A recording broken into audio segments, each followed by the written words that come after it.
Los esports, Diego, sé que te gustan, sé que practicas. Quería empezar con una pregunta quizá genérica, obligada de... Siento que cuando practicas esports y vas a un programa de televisión te preguntarían esto, pero vamos a empezar con esto. A ver. ¿Realmente es un deporte? Sí, yo creo que sí. ¿Cómo se define deporte? Una competencia entre dos individuos. Ok. Aunque no haya Bajo un marco de reglas. Ya. No sé, o sea, te lo pregunto. Sí, o sea, ¿La RAE define deporte de esa manera? No sé. O sea, yo lo encuentro como mínimo común denominador lo que he escuchado. Justo ayer, ¿sabes? Estoy haciendo una investigación sobre tauromaquia, sobre el tema de los toros y demás, ¿no? Y estaba buscando definiciones históricas de cómo se define un deporte. Y los deportes ancestralmente empiezan con el sentido de competencia para medir los talentos entre dos individuos. Por eso, esa definición de deporte no acepta los deportes que son puramente individuales, a menos de que compares los resultados de los actos individuales, ¿sabes? O sea, aunque no sea una competencia directa, tú pones, por ejemplo, lanzamiento de jabalina. O sea, tú sentarte en un parque y lanzar una jabalina no es un deporte, pero si mides cuánto, pues a menos de que midas cuánto fue y compares lo que tú hacías con tus jugadores de fútbol, eso pudiera estar más cerca del deporte porque hay un sentimiento de comparación. Lo que estás tratando de ver es el resultado en contra de otros resultados. Que regresamos al tema de contraste y armonía. Bueno, no tiene nada que ver con la parte física. Yo creo que no. ¿Dirías tú que...? A ver, hay más actividad física en el... No va por ahí. O sea, a lo que yo es que hay algunos deportes en donde una complexión física a lo mejor un poco fuerte, fit, indica que es una persona que a lo mejor con la que no te gustaría competir, como por ejemplo atletismo. Si compites contra un güey muy alto y muy fuerte, pues seguramente te va a ganar. Claro. Y hay deportes en donde ocurre lo contrario, ¿no? Entre a lo mejor... Sí. ¿El ajedrez es un deporte? El ajedrez no lo sé. Es que no sé cuál es la definición real de deporte. Pues me imagino que sí. Trata de pensar la tuya. O sea, ¿tú crees que podría calificar? Es que no sé si se tiene que distanciar de la parte física. Esa es mi duda. Digo, no todos los deportes necesita que tengas un físico extraordinario, que hagas mucho movimiento. ¿Cómo se llama? Me ocurre el golf. Hay varios. No, la cosa esa de tirar la cosa esa que flota sobre el hielo y tiene curling. que... No, el curling sí necesitas estar en buena forma física. ¿En ¿No has serio? visto los vatos barriendo? Bueno, los que barren sí, pero el que lanza... Pero los que barren... Bueno, pues sí. El boliche, por ejemplo, sí podrías tener ahí. El béisbol, también hay beisbolistas. Hay muchos beisbolistas chovicillos que la neta no se ven incluso en su pick. me atrevería a decir que hay ciertos deportes en donde si estás fit, tú mismo te predispones a decir que bueno, chance no es tan bueno porque le está dedicando más tiempo a mover. Nada, estoy madreando. Estoy diciendo paja, no se lo tomen en serio. Sí. Pero bueno, No, yo no creo que el componente físico sea indispensable para la categoría de deporte. No me parece. Ya. Y te voy a decir por qué. O sea, vamos a buscar deporte en RAE, ¿te parece? Buena idea. Sí. Y si quieres doy una explicación de por qué. O sea, a mí no me gusta que quede la definición de deporte vinculada a lo físico por una lógica puramente capacista. Que es decir, a mí me parece que deberíamos de buscar un mundo más inclusivo para el futuro o con mayor diversidad para el futuro, para incluir la mayor cantidad de personas posibles, y el sesgo capacista acaba siendo excluyente y no me parece adecuado. O sea, no quiere decir que tengan que desaparecer los deportes que son de competencia física, sino que no deberíamos de cerrar la definición de deporte simplemente al alto performance físico. Me parece que el ser humano da para más. Bueno, el deporte, la definición uno dice actividad física. ¿Sí? Ejercida como juego o competición cuya práctica supone entrenamiento y sujeción a normas. Bueno, pero es que los videojuegos implican una movilidad física también. Sí, claro. Mínima, pero la implican. Pero cualquier cosa, pues vas a parpadear en cualquier cosa que hagas, ¿no? Entonces, agarrar ese físico y decir, bueno, sí, todo el físico. De hecho, es raro. Mucha gente tiene este sesgo de, ay, güey, los jugadores de esports están todos fuera de forma. Claro que no, güey. No, yo conozco jugadores que están muy... Super fit y entrenan y tienen dieta y tienen coach de alimentación y salud y hacen ejercicio para no entumirse la espalda. No, a fin de cuentas, el estar en buen estado físico te provoca... Buena actividad mental. Buena actividad mental. Totalmente. El cuerpo es la mente. Sí, no están separados. Ya hicimos esta distinción. No existe una mente separada del cuerpo. Ya hicimos esta distinción. Pero a lo que quería llegar es que sí creo yo que tenemos que poner un límite de cierta manera en que determinamos como actividad física. No, porque en ese caso, pues ver la tele y estar sentado y parpadear, pues se vuelve... Cualquier cosa es actividad física. Torneo mundial de ver series. Tu corazón está latiendo, o sea, te está respirando. Hay actividad física. Sí o sí hay actividad física RAE, siempre. Punto menos para la RAE. Ya ves, por eso yo no me fío mucho de la RAE. Sí. Prefiero, no es por nada, pero prefiero filósofos hablando del tema porque se toman en serio, aunque parezcan cosas triviales, te las tienes que tomar en serio. Sí, a fin de cuentas la RAE no define las cosas, sino que describe las definiciones que las convenciones sociales a las cuales llegamos. Sí. Diego, ¿por dónde quieres empezar? Yo creo que vamos a empezar por el contexto histórico, ¿no? Porque es para tratar de cerrar los gaps generacionales de las diferentes gentes que puede ver este capítulo, ¿no? De decir, si tus abuelos crecieron viendo fútbol, existe una probabilidad de que tus papás tengan una cierta predisposición a disfrutar del fútbol, ¿no?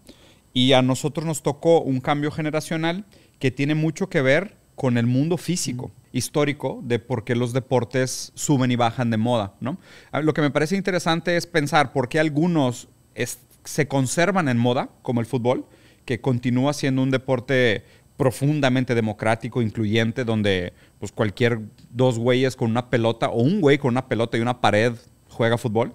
Y lo interesante de por qué los videojuegos de repente se hicieron este deporte, esta categoría tan grande que llamó la atención a tanta gente. Y yo creo que tiene que ver con una serie de factores físicos, como a que el hecho de pasar más tiempo en casa, la desaparición de los espacios públicos, la reducción del costo de la tecnología y la accesibilidad a los videojuegos hicieron que cada vez más fuera más viable de que, oye, pues es que, ¿sabes? O sea, es como pensar, es más peligroso que mi hijo salga a jugar en la calle, entonces ya no tengo tanto problema que se quede encerrado toda la tarde en su cuarto. Aparte, ya le compré un Nintendo de Navidad que me costó menos de lo que pensaba, que es más barato que meterlo a clases de karate, por ejemplo. Pero tú como mamá o como papá, bueno, a lo mejor tú sí, porque tú sí. Yo tengo dos también hijos. Estamos en esta generación interesante en donde tú jugaste videojuegos. Yo jugué videojuegos. Mis papás no jugaron videojuegos. Claro. Para ellos es más raro, para porque ellos tú es más tendrías raro, que pedirlo. Y para ellos era extraño, porque estás comprando esto, tú lo entiendes. Yo sí lo entiendo. O sea, yo sí empecé temprano. ¿Qué tanto crees que los esports entonces se vuelven como que esta... ¿Generacional? Esta generación de quiero impresionar a mi papá. O sea, porque muchos se vuelven futbolistas o para cumplir los sueños del papá. Ahora el deseo del padre muchas veces es profesional. Que sea gamer. No, y a ver, y creo que hay de los dos casos. O sea, me parece interesante la pregunta que planteas por los dos casos. Por la validación de la premisa y la negación de la premisa. Que uno puede ser no estés jugando videojuegos todo el día. Y es de que, no, pues vas a ver que voy a ser el mejor del mundo, güey, ¿sabes? Y es no de que, puedes ganar dinero de este pedo. Y es de que, no, pues veme streameando y ganándome 10 veces lo que tú ganas, güey, mientras juego videojuegos. Y por el otro lado, también puede ser el hecho de que, güey, pues yo siempre quise ser gamer. En mi época era inviable dedicarte a los videojuegos. Completamente inviable vivir de los videojuegos. Y hoy sí lo es. Entonces yo trato de inculcarle a mi hijo aquella frustración que yo no pude cumplir. ¿Sabes? Claro. O sea, creo que puede haber de las dos. O sea, tiene que ver, pues ahí tendríamos que ver el caso a caso, de la relación de los hijos con los padres o de las hijas con las madres. Lo interesante también es ahora, hace no sé, 30, 40 años, como dices, era inviable dedicarte a los videojuegos en la parte de tú ser un jugador profesional. Ahorita no solamente puedes ser un jugador profesional, sino que te puedes dedicar a comentar, sino que puedes ser un jugador medianamente bueno, pero ser muy entretenido y lucrar. Claro. Hay tantos caminos que puedes tomar relacionados a esta industria que han hecho que se vuelva mucho más accesible para cualquiera. Sí, totalmente. Y yo creo que, o sea, habla de cómo, a fin de cuentas, el mercado de la publicidad, a través de la monetización de la atención, ha hecho muchos hobbies y categorías de nicho como carreras viables. Sí. O sea, esa es mi tesis. Mi tesis es que la manera en cómo la tele y la radio perdieron el monopolio de la publicidad, los presupuestos que antes estaban destinados a la televisión, lo cual impulsaba el celebritismo como única carrera viable, pero absurda, monstruosamente viable, los precios inflados de los superactores y Y ahora me parece que esos presupuestos se fragmentan y granulados fondean una serie de actividades nicho. ¿No? ¿Por qué? Porque a fin de cuentas lo que quieren es monetizar la atención. Y hoy, como hay mucha atención en el mercado de los videojuegos, es más viable que te dediques a los videojuegos. Claro. Porque hay un funnel, un embudo de fondos que rentabiliza ese hobby. A mí lo que se me hace interesante es que generalmente cuando agarramos a un jugador profesional de esports, lo comparamos con los jugadores más famosos, con los más mediáticos, con los jugadores Messi, Cristiano Ronaldo. Exactamente, con el 0.1% que acaban siendo los que más dinero ganan y bajo esa historia, bajo esa narrativa, pues es muy fácil inspirarte de cierta manera y decir, bueno, está sencillo. Sin embargo, la gran mayoría de los jugadores no tienen esa atención.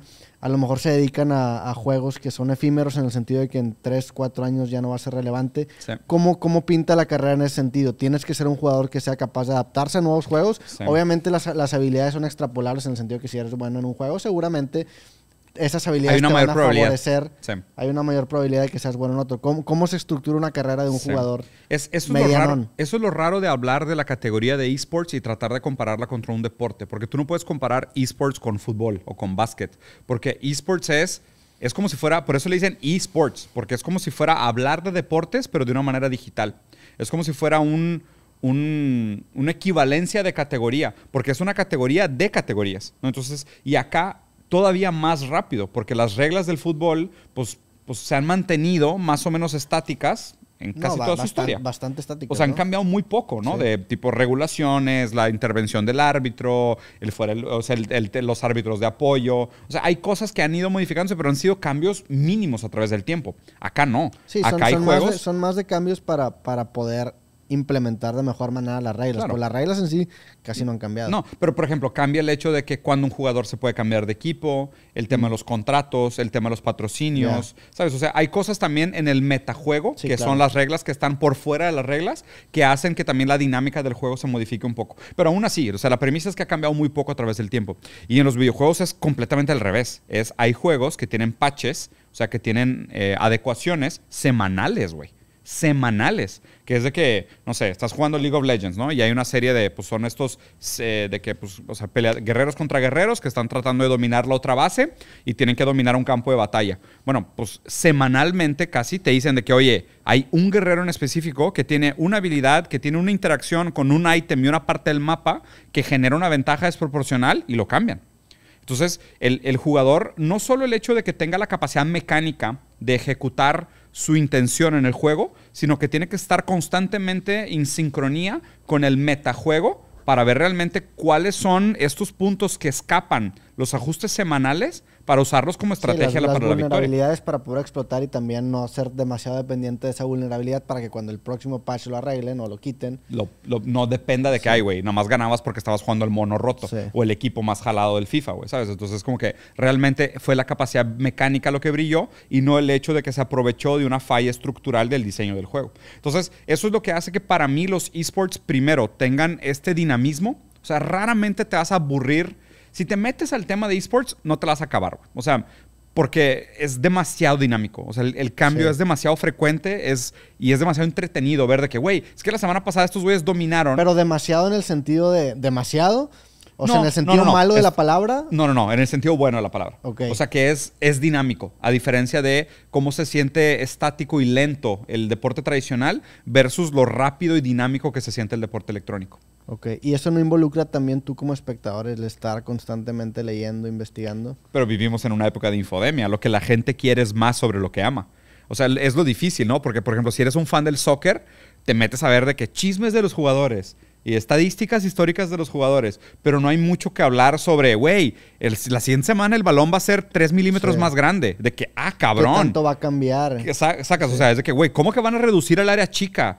O sea, ¿qué implica eso, cabrón? ¿Sabes? O sea, ¿cómo cambia la estratégica? Pues no, pues a lo mejor ya no vamos a jugar 4-4-2, vamos a jugar 4-3-3, porque si la era chica va a ser más pequeña, el espacio que puede salir el portero es menor, entonces vale más la pena meterle más presión. ¿Y eso no se vuelve cansado para un jugador? Sí, no. O sea, sí, no, en el sentido de... Definitivamente para un jugador es cansado, pero también para ti es interesante el reto de, pues me tengo que adaptar, ¿sabes? O sea, por ejemplo, en los juegos de peleas, ¿no? Que pasa mucho, güey. O sea, la Fighting Game Community, FCG. En un juego de peleas pasa mucho esto de los patches, ¿no? Y vamos a suponer que, oye, yo nada más juego con Ryu.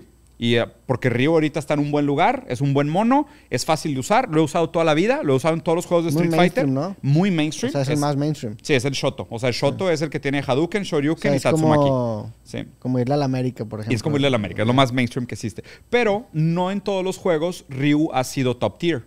O sea, Ryu nunca, o sea, en pocos juegos Ryu ha estado de que mucho tiempo como el mejor mono del juego. ¿Por qué? Porque es un mono diseñado para entrada. Claro. O sea, no es un mono diseñado para alta performance. Es un mono entrado. Exacto, es un mono diseñado para que un güey que nunca ha jugado lo agarre y diga, claro, güey, Hadouken, sí, Shoryuken. Pero si ahí se acaba la profundidad del juego, pues también qué aburrido, ¿sabes? O sea, en Smash Mario sería algo así, ¿o sería no? el mainstream. Es un Shoto. De hecho, Mario tiene un Hadouken. ¿Shoto es un arquetipo? Shoto es un tipo de Shoto karate. O sea, el tipo de karate que hace Ryu es un Shoto. Yeah. Entonces, ese arquetipo de personaje en los juegos de pelea se les llaman Shotos. Que tiene una curva de aprendizaje muy baja. pequeña, pero también su tope no es tan bueno. Exactamente. De hecho, se supone que los buenos juegos son los que son easy to learn, difficult to master. Yeah. O sea, son fáciles de aprender para que la barrera de entrada sea muy democrática, pero sea muy difícil llegar a los niveles más altos de competencia. Y hay juegos que están diseñados para que el tope el glass ceiling sea muy asequible, y eso hace como, por ejemplo, Fortnite. Fortnite es un juego que si quitas la parte de construcción, que creo que la construcción es lo que requiere más talento mecánico, todo el resto de Fortnite, administración de recursos, puntería, es bastante accesible.